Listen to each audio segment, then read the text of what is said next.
नमस्कार दोस्तों, स्वागत है आपके अपने YouTube channel yes for study में। आज हम सब फिर एक नए वीडियो के साथ क्लास की शुरुआत करते हैं। आज की आपकी क्लास आपके आने वाले सीटेट एग्ज़ाम के लिए दोस्तों मोस्ट इंपॉर्टेंट है, जिसमें हम सब एनसीईआरटी को कवर करेंगे दोस्तों।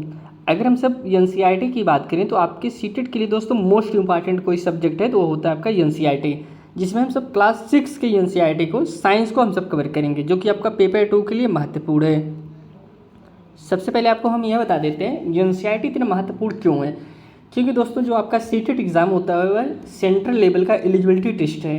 कहने का तात्पर्य है इसका जो आयोजन होता है पूरे भारत में होता है, इसलिए इसमें जो क्वेश्चन पूछे जाते हैं ऐसी बुक से पूछे जाते हैं जो पूरे भारत में चलती हो। ऐसा तो है नहीं जो बुक उत्तर प्रदेश में चलती हो क्या वही बुक आपका बिहार में चलेगा, महाराष्ट्र में चलेगा, तो नहीं दोस्तों। इसलिए ऐसी बुक का चॉइस किया जाता है जो कि पूरे भारत में चलती हो। तो वह कौन सी बुक है? वही एनसीईआरटी है दोस्तों। एनसीईआरटी जो कि पूरे भारत में चलती है, इसलिए जो क्वेश्चन पूछे जाते हैं दोस्तों एनसीईआरटी से ही पूछे जाते हैं। अगर आपने एनसीईआरटी को अच्छे से कवर कर लिया, अच्छे से समझ लिया, अच्छे से क्वेश्चन को सॉल्व कर लिया, तो आप सीटेट में बहुत अच्छा स्कोर ला जाएंगे, क्योंकि क्वेश्चन जो बनते हैं सभी एनसीईआरटी से ही बनते हैं।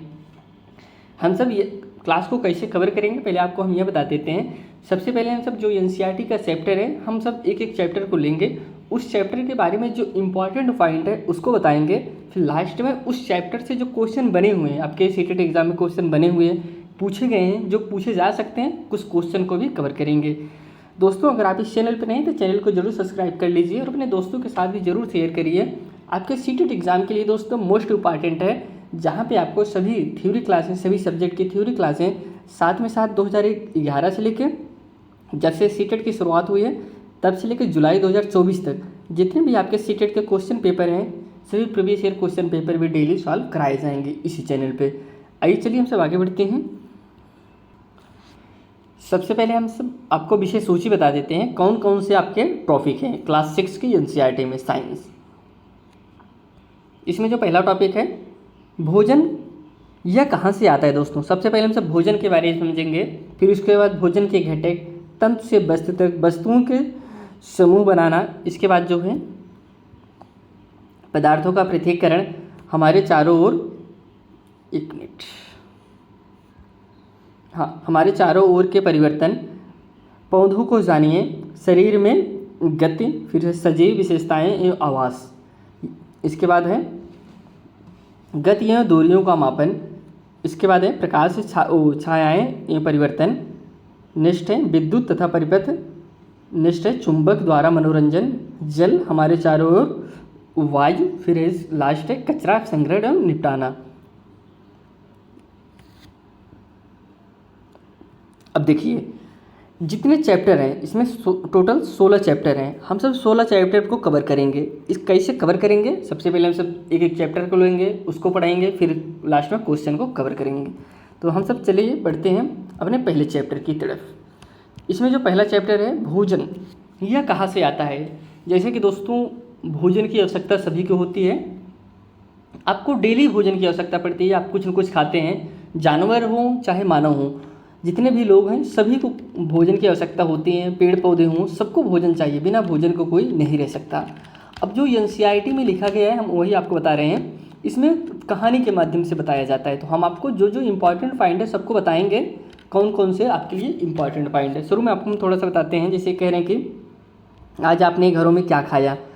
पता लगाइए कि आपके दोस्त ने आज क्या खाया था। क्या आपने कल और आज एक ही प्रकार का आहार लिया था। क्या यह सत्य है कि अलग अलग समय में हम भिन्न भिन्न प्रकार का आहार लेते हैं। अब दोस्तों जो भोजन है, कुछ लोग होते हैं कभी साग सब्जी खाते हैं, कभी मांस खाते हैं, तो भोजन सबका दोस्तों एक जैसा नहीं होता है। पेड़ पौधों का भोजन अलग होता है, जानवरों का भोजन अलग होता है, आदमियों का भोजन अलग होता है। तो भोजन में बहुत प्रकार से विभिन्नताएं पाई जाती हैं। उसके बाद कह रहे हैं कि यहाँ पे कुछ हम क्या खाते हैं उसके बारे में बता रहे हैं। देखिए इसमें लिखा गया, थ्योरी लिखा गया, वही भोजन के बारे में बताने का प्रयास किया जा रहा है, लेकिन हम आपके पॉइंट की तरफ बढ़ने का प्रयास करते हैं, बताते हैं। जैसे हम क्या खाते हैं, हम क्या खा सकते हैं। जैसे यहाँ पे है दाल चावल है, इसको खा सकते हैं, या फिर मछली खा सकते हैं, या फिर यहाँ पे दाल रखा गया, इसको सब्जी चावल ये सब खाते हैं। हमारे सबका भोजन यही प्रमुख भोजन है। इसके बाद जो कह रहे हैं यहाँ देखिए, यहाँ कुछ इम्पॉर्टेंट है आपके लिए, उसको बताते हैं। कह रहे हैं अपने भोजन में हम अनेक प्रकार की चीज़ों को खाते हैं। हम भोजन में ऐसे तो है नहीं सिर्फ एक ही चीज़ खाते रहें, चावल ही खाते रहते हैं। खाने की ये सभी चीज़ें किससे बनी हैं? जैसे हम चावल की बात करें, हाँ चावल की बात बता भी रहे हैं कि पके चावल के बारे में सोचो। हम कच्चा चावल लेते हैं, उसे पानी में उबालते हैं। इसे तैयार करने में हमें दो पदार्थों या संगठकों की आवश्यकता होती है। अब देखिए कहते हैं चावल कैसे बनता है। हम चावल लेते हैं, पहले उसे पानी में धुलते हैं, फिर उसे कुकर में डालते हैं, उसमें पानी डालते हैं। चावल को बनाने के लिए हमको कितने संगठकों की ज़रूरत है? 2 संगठकों की ज़रूरत है। अब संगठकों की बात अगर हम सब बात करें, जब 2 पदार्थ मिलते हैं, 3 पदार्थ मिलते हैं, वही कहते हैं ना संगठक बन के काम हो रहा है। तो यही होता है कि संगठकों मतलब कोई चीज़ बनाने में हम किस चीज़ का यूज़ कर रहे हैं। अभी तो आपको लग रहा होगा कहानी के माध्यम से क्या है, लेकिन अभी हम जो क्वेश्चन सॉल्व करेंगे तो आप तुरंत समझ जाएंगे कि हाँ इसे क्वेश्चन कैसे पूछे जा रहे हैं। अगला जो कह रहे हैं,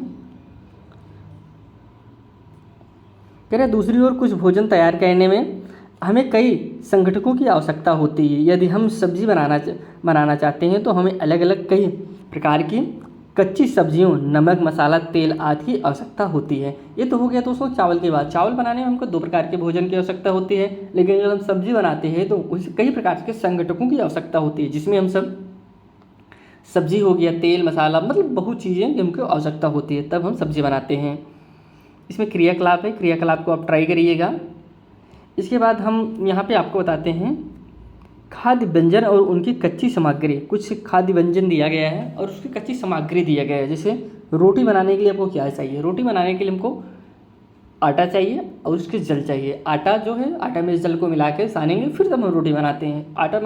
रोटी बनाने के लिए हमको 2 चीज़ की ज़रूरत है। दाल बनाने के लिए हमको कच्ची दाल चाहिए, जल चाहिए, नमक, तेल, घी, मसाले, ये सब चाहिए, तब हमारी दाल तैयार होती है। ऐसा नहीं सिर्फ इतना ही चीज़ चाहिए, और भी चीज़ होता है जो डाले जाते हैं, तो वो भी आप डाल सकते हैं, लेकिन जो मिनिमम रिक्वायरमेंट है ये सब है।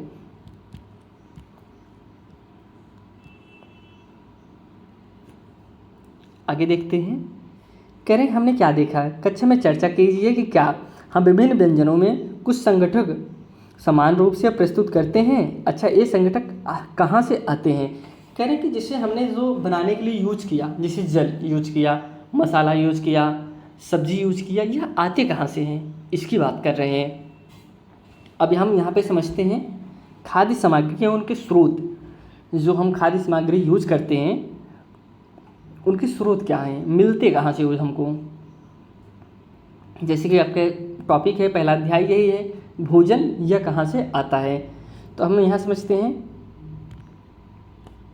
कह रहे सूचीबद्ध कच्ची सामग्री जैसे फल और सब्जी के स्रोतों का अनुमान लगाना हमारे लिए बहुत आसान हो सकता है। जैसे यहाँ पे फल है, अब इसका अनुमान लगाना बहुत आसान है कि हमको फल कहाँ से मिलता है। फल हमको पेड़ से मिलेगा, तो केला कहाँ से मिलता है, केले के पेड़ से मिलेगा, तो इसका अनुमान हम बहुत आसानी से लगा लेते हैं, बहुत आसान हो सकता है। यह कहाँ से आता है? निश्चित रूप से पौधे से।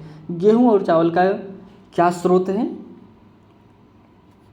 हाँ, क्या स्रोत है? आपने धान और गेहूं के खेतों में अनेक पौधों की अनेक प्रक्रिया देखी होगी, इनमें हमें अनाज प्राप्त होता है। कह रहे हैं जैसे अगर गेहूं और चावल की बात करें तो गेहूं चावल उनके का स्रोत कहाँ होता है? हम खेत में उसे उगाते हैं, फिर उसे हम काट के घर पे लाते हैं। इसका स्रोत ये है, जहाँ पे गेहूँ और चावल के तमाम पौधे होते हैं उसी से हमको गेहूँ चावल मिलता है। इसके बाद है, कह रहे कुछ अन्य खाद्य पदार्थ जैसे दूध, अंडा, मुर्गा, मछली, झींगा, मांस आदि हमें जंतुओं से प्राप्त होता है। दोस्तों, जैसे कि जो भोजन होता है ऐसा तो है नहीं सिर्फ हम शाकाहारी भोजन ही करते हैं, मांसाहारी भी भोजन करते हैं। तो मांसाहारी भोजन कहाँ से आता है? वह करें जैसे दूध कहाँ से आएगा, अंडा कहाँ से आता है, मुर्गा, मछली, झींगा, यह सब हमको किससे प्राप्त होते हैं? यह सब हमको जंतुओं से प्राप्त होते हैं। यह सब आइटम हमको खाने के लिए कहाँ से मिलते हैं? जंतुओं से मिलते हैं। क्रियाकलाप करना है यहाँ पे, आप खुद से ट्राई करिए इसको कि आइए हम सूचीबद्ध बनाएं खाद्य उनके संगठकों को स्रोत कहाँ पे है, इसको बताने का प्रयास किया है। यहाँ पे बताए हैं कि धान का स्रोत कहाँ से होता है, गेहूं का परिवहन, अनाज का स्रोत कहाँ से होता है, इसके बारे में आपको सोचना है। फिर हम यहाँ से समझते हैं, आपको बताते हैं। हाँ, यहाँ से देखिए, देखिए एनसीईआरटी है, एनसीईआरटी में कहानी के माध्यम से बताया जाता है। हम वो चीज़ आपको बताएंगे जो चीज़ आपके लिए इम्पॉर्टेंट है, जिसे आप सोचिए कि हाँ, जिससे आपके क्वेश्चन बने हुए हैं। अभी आपको लग रहा है कि ये तो बहुत ईजी है, किसी को नहीं पता गेहूँ कहाँ से आता है, चावल कहाँ से आता है, लेकिन दोस्तों क्वेश्चन इसी से पूछे गए हैं। और ऐसा नहीं कि अभी आपको बहुत ईजी लग रहा है, आगे भी ईजी होगा। आगे भी जिस हिसाब बढ़ते जाएंगे आपको बहुत अच्छे, बहुत लेवल की चीज़ें मिलेंगी। इसलिए एनसीईआरटी है, एनसीईआरटी को आप अच्छे से पढ़िए। आपके क्वेश्चन में, एग्जाम में ज़रूर इससे क्वेश्चन पूछे जाएंगे और इसी से पूछे जाएंगे। सिर्फ इससे नहीं, मतलब कि पूछे जा सकते हैं ऐसा नहीं है, पूछे जाएंगे, यह कन्फर्म है।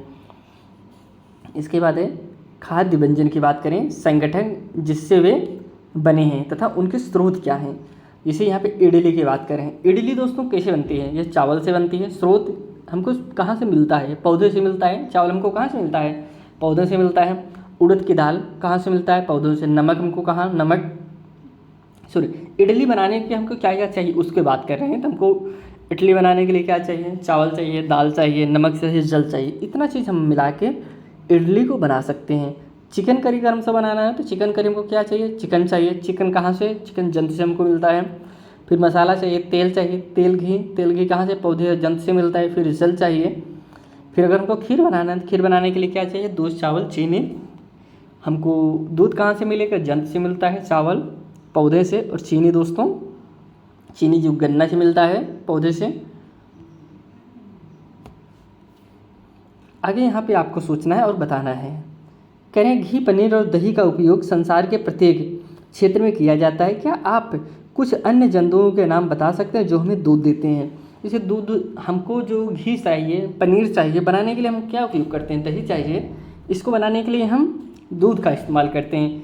आप ऐसी चीज़ बताइए, ऐसे जानवर बताइए जो दूध देते हैं, जिससे हम दूध से घी, घी, पनीर यह सब बना सकें, दही। अब भोजन के रूप में पौधे के भाग और जंतु उत्पाद। अब यहाँ पे हम सब समझेंगे जो भोजन के रूप में हम सब पौधों का यूज करते हैं। पौधों के अभी तक हम समझे, आपको जो चीज़ जैसे मुर्गा मछली खाना है, इसे हम जंतुओं से प्राप्त करते हैं। अब हम पौधे से समझेंगे, हम सब पौधे के कौन से भाग को खाते हैं, कितने भाग को खा सकते हैं, इसके बारे में चर्चा करते हैं।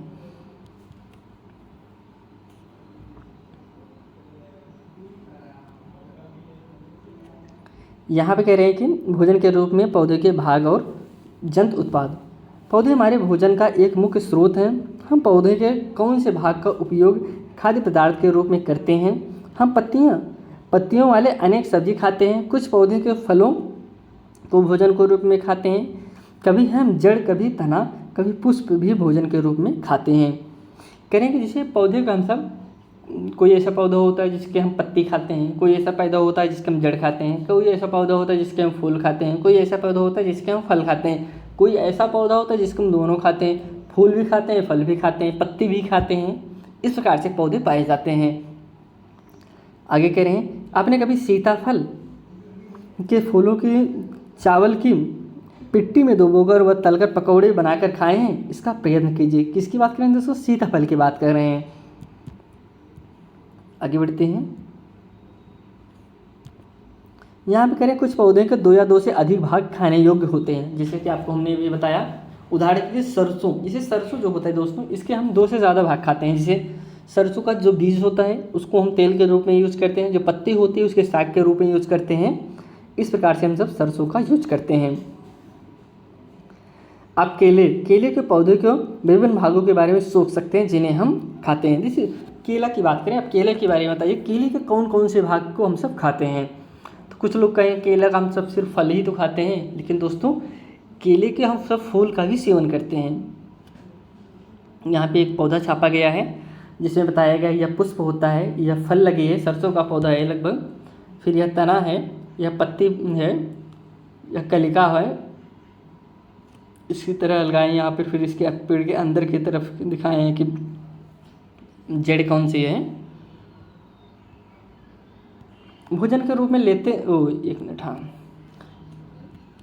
कह रहे हैं क्या आप किसी अन्य पौधे के बारे में सोच सकते हैं जिसके 2 या 2 से अधिक भाग खाया जा सकते हैं। आप भाई तमाम चीज़ सोच सकते हैं, जो चीज़ आप खा सकते हैं। पौधे के 1 से ज़्यादा भाग क्यों खाते हैं, इस प्रकार से आप सोचिए और अपने दिमाग में लाइए। क्वेश्चन ऐसे भी ऐसा पूछ सकता है कि कोई फल दे दिया है आपको, दे दिया कि 4 क्वेश्चन 4 ऑप्शन दे दिया, इसमें दे दिया कि ऐसे कितने पौधे हैं जिसके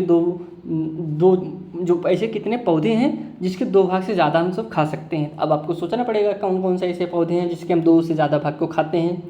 तो आप जानते हैं सरसों तो आप जान ही गए हैं, सरसों को हम सब एक चीज़ से ज़्यादा सेवन करते हैं। और भी चीज़ देखिए, जैसे मूली हो गई दोस्तों, मूली को हम सब जड़ भी खाते हैं, लेकिन पत्ते को उसको साग के रूप में भी सेवन करते हैं। इस प्रकार से आप सोचिए कि किस चीज़ का, कौन सा चीज़ को हम सब सेवन करते हैं। जैसे आलू हो गया, आलू का हम सब क्या सेवन करते हैं, आलू का हम सब जड़ का सेवन करते हैं। तो इस प्रकार से आप अलग करने का प्रयास करिए।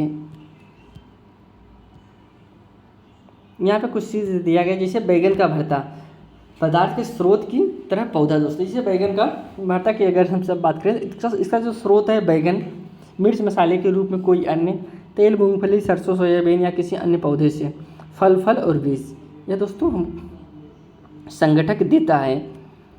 आगे बढ़ते हैं।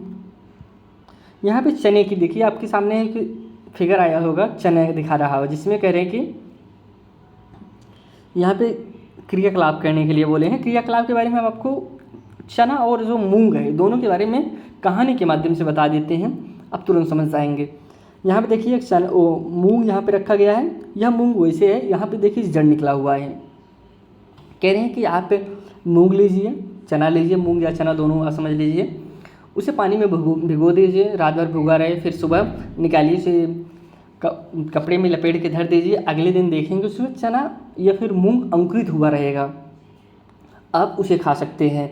अगर नहीं अंकुरित हुआ होगा तो आप उसे मोड़ कर फिर अगले दिन के लिए रख दीजिए, वह फिर अंकुरित हो जाएगा और यह बहुत ही पौष्टिक होता है, आपके लिए बहुत फ़ायदेमंद होता है। इस प्रकार से सेवन करने के लिए मूंग और चने की बात बता रहे हैं कि हम चने का सेवन ऐसे भी करते हैं। चने के लोग सब्जी बनाते हैं, मूंग की भी सब्जी बनती है, लेकिन उसको हम कच्चे के रूप में खाते हैं। उसे हम उसके जड़ आ जाए हल्का हल्का सा, आप यहाँ पे देख रहे होंगे चने में हल्का हल्का सा जड़ आ गया है, इसका भी हम सब सेवन करते हैं। इसी तरह मधुमक्खी की बात यहाँ पे किया गया है। मधुमक्खी की अगर हम सब बात करें, मधुमक्खी फूलों से मकरंद, मीठे रस एकत्रित करती हैं। यहाँ पे आपके पास एक शब्द मिला है जिसका नाम है मकरंद। अब मकरंद क्या होता है? मकरंद होता है दोस्तों जो मधुमक्खियाँ का रस होता है। फूलों से मकरंद, जो मधुमक्खियाँ जो रस लाती हैं, जो मधुमक्खियों का रस होता है वो लाती कहाँ से? फूल से लाती हैं। जो फूल के ऊपर से रस को लाती है उसी को हम सब मकरंद के नाम से जानते हैं, जो फूल के ऊपर लगा होता है, वही करें मकरंद को। मकरंद आप जानते रहिए, आपके एग्जाम में ये पूछा गया है मकरंद के बारे में। एकत्रित करते हैं और इसे अपने छत्ते में भंडारित करते हैं। जो मकरंद है उसे उठा कर लाती हैं और अपने छत्ते में भंडारित कर लेते हैं और उसी का दोस्तों साल भर सेवन करते हैं, जिसे आदमी मधुमक्खी का वो जो मकरंद होता है उसे ही आदमी जो है मधुमक्खी से निकाल कर शहद के रूप में सेवन करता है।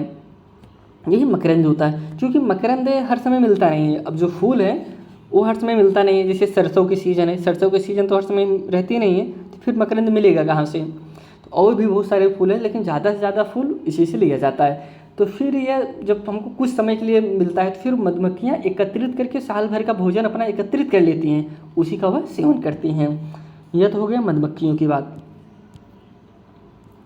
अब हम सब समझते हैं जंतु क्या खाते हैं। अभी तक हम सब समझ लें कि मानव क्या खाते हैं, हम सब क्या सेवन करते हैं। अब समझते हैं कि जो जंतु लोग हैं वह क्या खाते हैं। खाना तो सभी को चाहिए जब दोस्तों, चाहे जंतु हो चाहे मानव हो, लेकिन मानव की बात हो गई, अब जंतु की बात समझते हैं। क्या आपके घर में कोई ऐसा पालतू पशु है जिसकी आप देखभाल करते हैं, जैसे कुत्ता, बिल्ली, भैंस या बकरी? फिर आपको इसकी जानकारी भी अवश्य होगी। आपका पालतू जानवर क्या खाता है, अन्य जंतु क्या खाते हैं। जैसे कबूतर, छिपकली या छोटे कीट को खाना खाते आपने देखा है। अब यहाँ पे कह रहे हैं दोस्तों, आपके पास बहुत सारे जानवर होंगे, बहुत सारे जानवर देखे होंगे कि वो जानवर खाते क्या हैं। अभी आदमी की बात किया जाए तो आदमी गेहूँ, चावल, दाल, सब्जी यही सब खाता है, मांस मछली खाता है। लेकिन जानवर की बात करें तो कुछ जानवर होते हैं जो कि शाकाहारी होते हैं, कुछ जानवर होते हैं जो सर्वाहारी होते हैं, कुछ जानवर जो होते हैं सिर्फ मांसाहारी होते हैं। जानवर भी कई प्रकार के होते हैं। लेकिन अगर हम सब बात करें आदमी और मानव में, आदमी और जंतु में जो अंतर है, आदमी कहेंगे कि हम नॉनवेज नहीं खाते हैं, मांसाहारी नहीं हैं, कभी कभी खा लेते हैं, आदमी ये बोलते हैं। लेकिन जानवर में ऐसा नहीं होता है। जैसे यहाँ पे अगर हम सब बकरी की बात करें, बकरी दोस्तों शाकाहारी है, ये अपने पूरे लाइफ में कभी मांस नहीं पचा सकती है। हिरन की बात करें तो हिरन दोस्तों अगर वो आज शाकाहारी है तो हर समय शाकाहारी ही रहेगा, उसे आप मांसाहारी में कन्वर्ट नहीं कर सकते हैं। लेकिन अगर आदमी की बात करें तो आज शाकाहारी हैं, कल मांसाहारी हो जाते हैं दोस्तों। लेकिन जानवर जो हैं वही रहेंगे, इस चीज़ को आप जानते रहिए। आगे हम बढ़ते हैं, एक चीज़ और आपको बता देते हैं। जैसे लोग कहते हैं हम शाकाहारी हैं, मांसाहारी हैं, सर्वाहारी हैं, लेकिन इसका निर्धारण जो किया जाता है कौन शाकाहारी है कौन मांसाहारी है, इसका जो निर्धारण किया जाता है आपके डाइजेशन से लगाया जाता है। आप डाइजेस्ट क्या कर ले रहे हैं। अगर आप मांस मछली को डाइजेस्ट कर ले रहे हैं तब भी अगर आप साग सब्जी खा रहे हैं तब आप शाकाहारी में नहीं आएंगे, आप सर्वाहारी में आएंगे। अगर जो कभी जो मांस को नहीं डाइजेस्ट कर रहा है, जैसे आप अभी हिरन को मांस मछली खिला देंगे नहीं डाइजेस्ट करेगा, इसलिए वो हर समय शाकाहारी में आएगा। आदमी जो बोलते हैं हम मांसाहारी नहीं हैं, जो आदमी कभी भी मांस नहीं खाया वो भी सर्वाहारी में आता है। क्यों आता है, वो तो कभी नहीं मांस खाया, उसे भाई शाकाहारी में आना चाहिए। लेकिन वह जो है मांसाहारी में, वो सर्वाहारी में आता है।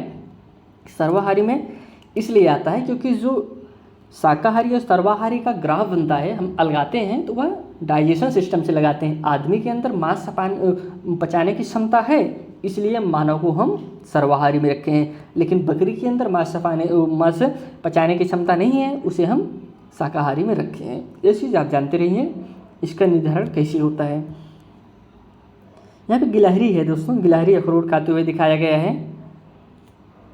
यहाँ पे कह रहे हैं कि अनेक जंतुओं के नाम लिखें, उनके कुछ जंतुओं द्वारा खाए जाने वाले भोजन भी लिखें। सारणी में रिक्त स्थान की पूर्ति कहना है। गिलहरी की आप यहाँ पे कह रहे हैं इसके जंतुओं के 3 भागों में विभाजित कीजिए। पहले वर्ग में केवल उन जंतुओं के नाम लिखिए, आपको अलगाना है। कई अब नीचे के साइड दिया गया है, कुछ में मांसाहारी कुछ में शाकाहारी, इस प्रकार से आपको अलग करना है। शाकाहारी जंतु कहते हैं कुछ जंतु ऐसे होते हैं जो दूसरे प्राणियों को खाते हैं, इन्हें दूसरे वर्ग में रखे, तथा कुछ प्राणी मांसाहारी खाते हैं तो इन्हें अलग अलग करना है। अब हम ग्राफ को देख लेते हैं किस प्रकार से ग्राफ बना हुआ है। सबसे पहले हम सब यहाँ पे समझ लेते हैं। जैसे शाकाहारी की बात की, गाय लिखा गया है, यहाँ पे आप बकरी लिख दीजिए या फिर आप यहाँ पे हिरन लिख दीजिए। मांसाहारी में बात करें आप यहाँ पे लिख सकते हैं शेर, भालू, चीता, ये सब आपके मांसाहारी हैं। सर्वाहारी में बात करें तो आदमी लिख दीजिए, कौवा लिख दीजिए, ये सब आपके कुत्ता लिख दीजिए, ये सब सर्वाहारी के अंतर्गत आते हैं। अब करें जैसे भैंस है, भैंस क्या खाती है, घास खाती है, खले भूसा अनाज पत्ते खाती है। बिल्ली क्या खाती है, छोटे जंतुओं को खाती है, पक्षी दूध यह सब खाती है। अब आपको चूहा बताना है, चूहा क्या खाता है। चूहा आप सोचिए चूहा क्या खाएगा, चूहा अनाज खाता है, ये सब चूहा खाता है। जो घर में छोटे मोटे कीड़े होते हैं वो सब खाता है। शेर मांसाहारी होता है दोस्तों, मांस खाता है, हिरन बकरी ये सब। बाघ भी वही खाता है। मकड़ी दोस्तों, मकड़ी आप बताइए क्या चीज़ खाएगी। छिपकली, गाय, मनुष्य, इन सबको आपको बताना है, इसका नाम लिखना है ये सब क्या खाएंगे। यहाँ पे हम सब जो आज का चैप्टर था इसको कंप्लीट किया। अब हम सब कुछ आपके सामने शब्द हैं उसको बताते हैं, फिर क्वेश्चन की तरफ बढ़ते हैं। सबसे पहला जो शब्द है संगठक। हमने संगठक के बारे में आपको बताया ना, संगठक क्या होता है। संगठक वह चीज़ होता है दोस्तों जब एक चीज़ से ज़्यादा कोई चीज़ मिलकर बने। जैसे हमको चावल बनाना है, चावल में कितने संगठक लगेंगे, 2 संगठक लगेंगे, पानी और चावल लगेगा। सब्जी बनाना है, सब्जी में हमको कई संगठक लगेंगे, जैसे सब्जी हो गया, पानी हो गया, मसाले हो गए, प्याज हो गया, अदरक, ये सब आपके कई संगठक लगेंगे।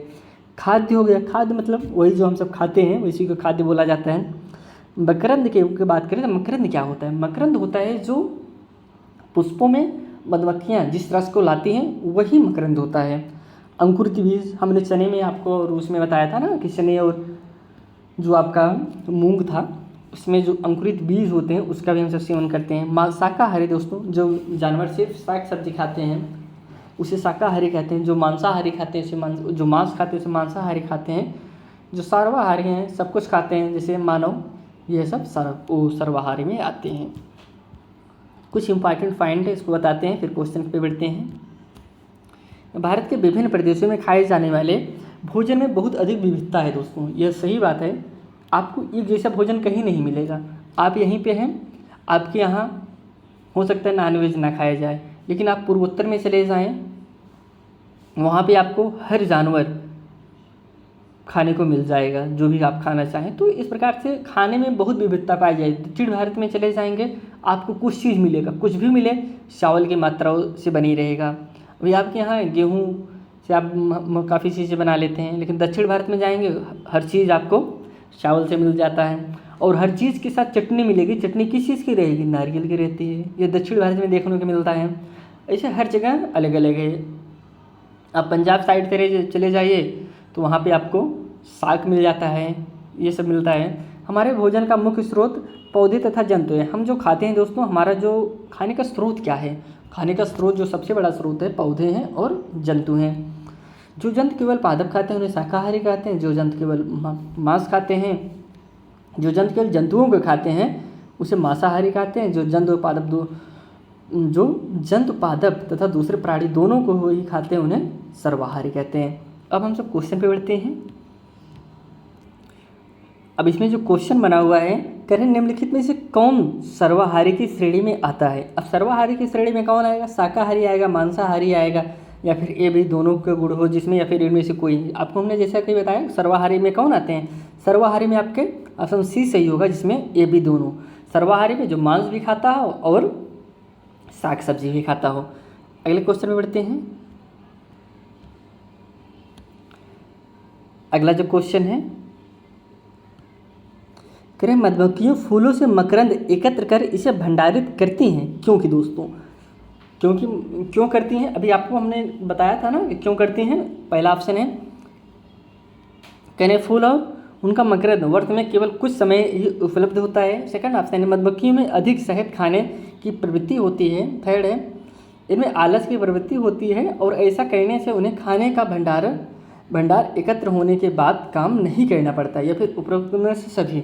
हमने आपको बताया था ना कि वह इसलिए करती हैं क्योंकि जो फूल मिलता है दोस्तों वो कुछ ही समय के लिए मिलता है, हर समय फूल नहीं मिलता, इसलिए उन्होंने अपना साल भर का भोजन एक ही बार में एकत्रित करके रख लेते हैं।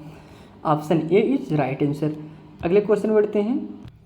अगला जो क्वेश्चन है, करें निम्नलिखित कथनों पर विचार कीजिए। कथन जो है, पहले हम कथन को समझते हैं। पहला इसमें कथन है, पौधे ये जंतु भोजन के मुख्य स्रोत हैं। क्या यह सही है दोस्तों? पौधे और भोजन मुख्य स्रोत हैं। तो सेकंड जो है, सभी पौधे की जड़, तना, पुष्प और पत्तियों को खाया जाता है। सेकंड है। थर्ड है, कुछ पौधे के 2 या 2 से अधिक भाग खाने योग्य होते हैं। इसके बाद है, कौवा मांसाहारी जीव है। ऑप्शन इसमें कौन सही नहीं है दोस्तों? सत्य नहीं है। आप यहाँ पे देखिए, उपरोक्त कथनों में से कौन सत्य नहीं है? ऑप्शन है पहला 1, 2, 3 सत्य नहीं है। सेकंड है 2 और 3। थर्ड है 1 और 4। लास्ट है 2 और 4। अब अगर इसमें हम सब बात करें, पौधे जंतु भोजन का मुख्य स्रोत है। आपको हमने शुरू में बताया था ना कि जो हमारे भोजन का मुख्य स्रोत है क्या है? पौधे और जंतु ही हैं। इसके बाद जो करें, सभी पौधे की जड़, तना, पत्ती को खाया जाता है। क्या सभी पौधों की हम जड़ खा सकते हैं, पत्ती खा सकते हैं? अभी हम कह दें कि आप आम की पत्ती का सब्जी बना के खाएं, खा सकते हैं? नहीं खा सकते। तो हम ऐसा नहीं कर सकते। अगर ऐसा कहा गया होता है, हम कुछ पौधे के जड़, पत्ते, तना भी खा सकते हैं, तो तब आपका सही होता। लेकिन यहाँ पे जोड़ा गया है सभी पौधे के जड़, तना, पत्ती को हम खाते हैं, तो यह गलत हो जाएगा। कुछ पौधे के 2 या 2 से अधिक भाग खाने योग्य होते हैं, यह भी आपका। देखिए, इसमें जो राइट आंसर आपका होगा ऑप्शन जो गलत है। अब कुछ पौधे, यहाँ पे कुछ पौधे की बात कर रहे हैं। कुछ पौधे की जाहिर सी बात है, हम तो सब पौधे की बात नहीं कर रहे हैं। कुछ पौधे हम 2 या 2 से ज़्यादा भाग को खाते हैं, जैसे आपका सरसों हो गया। सरसों का हम 2 से ज़्यादा भाग का सेवन करते हैं, तो यह भी आपका सही है। तो कौवा मांसाहारी होता है, तो कौवा आपका दोस्तों सर्वाहारी में आता है। कौवा मांस भी खाता है और साग सब्जी भी खाता है। अभी आप पे रोटी दे दीजिए तब भी कौवा खाता है। तो ऑप्शन इसमें डी इज करेक्ट आंसर। अगले क्वेश्चन पे चलते हैं। अगला जो क्वेश्चन है, सुमेलित करना है दोस्तों। सूची 1 को सूची 2 से सुमेलित कीजिए और सूचियों के नीचे दिए गए कोड का प्रयोग कर सही उत्तर का चयन कीजिए। अब सूची 1 है, सूची 2 है। सूची 1 में दिया गया है शेर विभाग, उसके सामने सब्जियाँ लिखा गया। हम आपको मिला के ऑप्शन ना देकर मिला के ही बता दे रहे हैं।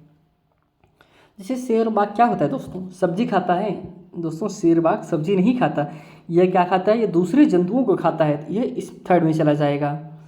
इसके बाद करें शाकाहारी। शाकाहारी कौन होता है? शाकाहारी जो शाकाहारी होता है वो क्या खाते हैं, वो पादप खाते हैं। पादप से जो उत्पाद होता है वो उसको खाते हैं। तो ऑप्शन फोर्थ में चला जाएगा। पालक फूल गोभी क्या है दोस्तों, सब्जी है। इसके बाद जो दूध पनीर घी दही किससे मिलता है, यह दोस्तों दूध पनीर घी हमको किससे मिलता है, यह जंतु उत्पादक है, ये जंतुओं से मिलता है, गाय भैंस बकरी इन सब से मिलता है।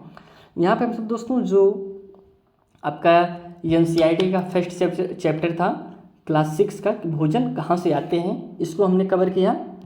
आज हम एक चैप्टर को कवर किए, कल हम सब एक चैप्टर के साथ और आएंगे। इसी के साथ अगर आप इस चैनल पर नए थे, चैनल को जरूर सब्सक्राइब करिए, अपने दोस्तों के साथ भी जरूर शेयर करिए। आपसे हम फिर एक नए वीडियो मिलते हैं, तब तक के लिए दोस्तों धन्यवाद।